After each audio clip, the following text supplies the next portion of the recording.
Eu vou repetir uma frase que eu falei antes. A gente não pode tratar as pessoas que têm esse tipo de transtorno como pessoas doentes. Não é algo a ser curado. Não existe cura porque não existe doença.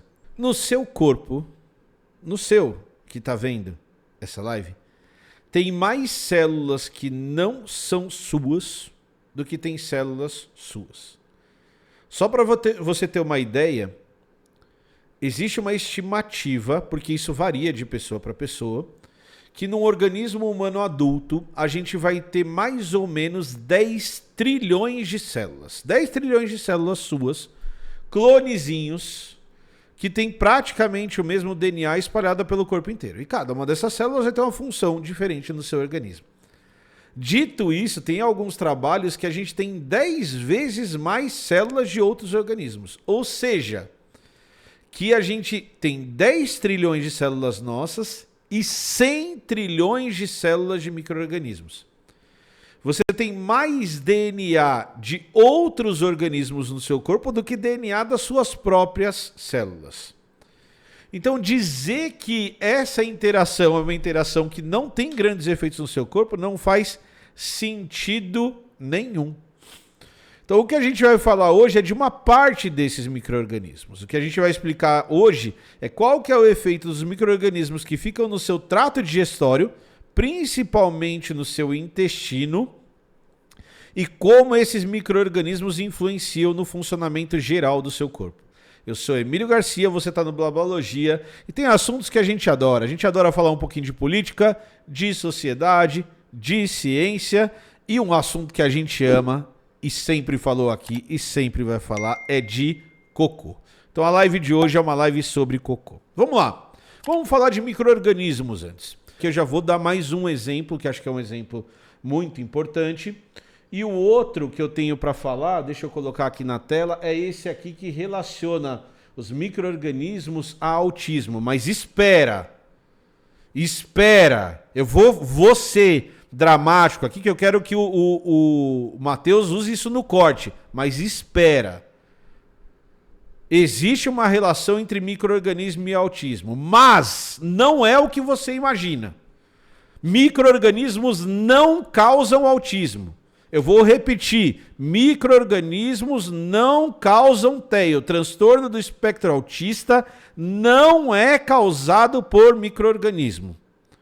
O que os pesquisadores discutiram e descobriram nesse trabalho aqui que eu vou mostrar é que os micro-organismos do intestino são os bons preditores de transtorno do espectro autista. Então, fazendo trabalho com crianças, eles descobriram que as crianças que têm o transtorno do espectro autista têm um conjunto de bactérias diferente das outras pessoas. Mas em nenhum momento esses pesquisadores colocam essas bactérias como uma causa para o transtorno do espectro autista.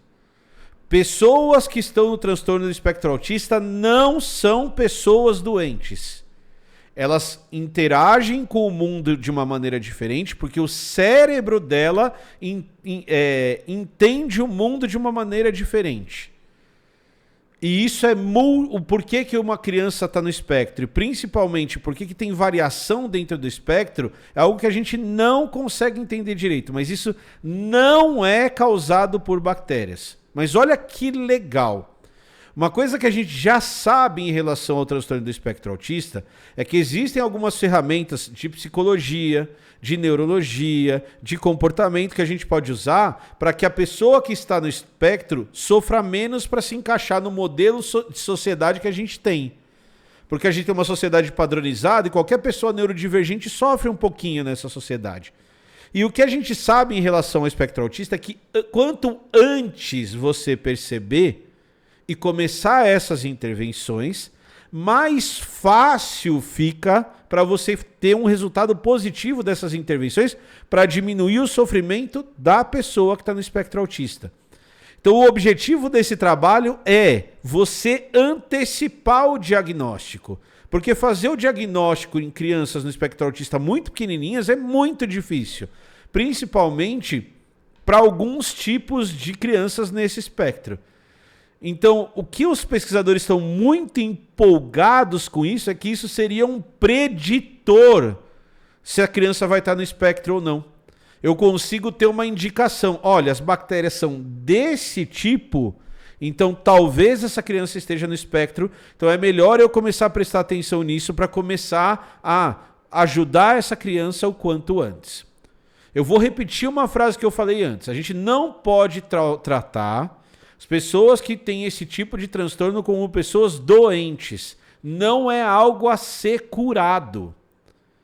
Não existe cura porque não existe doença. Estar no espectro autista é igual não enxergar cor, é igual ser daltônico.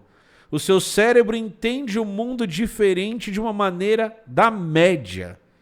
Então, em nenhum momento a gente está procurando uma cura, mas essa pessoa, essa criança, essa pessoa, ela pode ser ajudada no desenvolvimento de ferramentas para que ela interaja com o mundo de uma maneira diferente.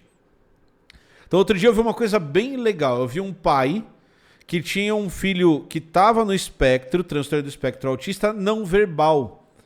E ele fez uma tatuagem no braço com o alfabeto. E a criança era bem pequena, ela deveria ter uns 5 anos. E aí o pai chegava pro filho e falava assim, o que você quer? E o menino digitava água no braço dele. Muitas vezes a criança precisa de um tablet para interagir com o mundo. E ela consegue interagir com o mundo de várias maneiras. E quanto antes a gente descobrir isso, mais fácil fica a gente criar essas ferramentas. Então olha que legal o trabalho que vai fazer uma relação entre as bactérias que estão no seu intestino e as crianças que estão no espectro. E essas bactérias podem ser causadas pela interação com o mundo mesmo. Então é muito interessante, mas tomem cuidado. Não existe relação causa e efeito. Antibiótico não cura. TEA, porque não precisa nem curar. Do mesmo jeito que remédio para verme não cura diabetes. Tá bom? Beleza? Era isso que eu tinha para falar hoje. Muito obrigado para você que assiste os nossos vídeos. Não esquece de deixar seu like e se inscrever no canal, tá bom? Beijão. Deixa um comentário também. Comenta aqui. Falou, valeu e tchau.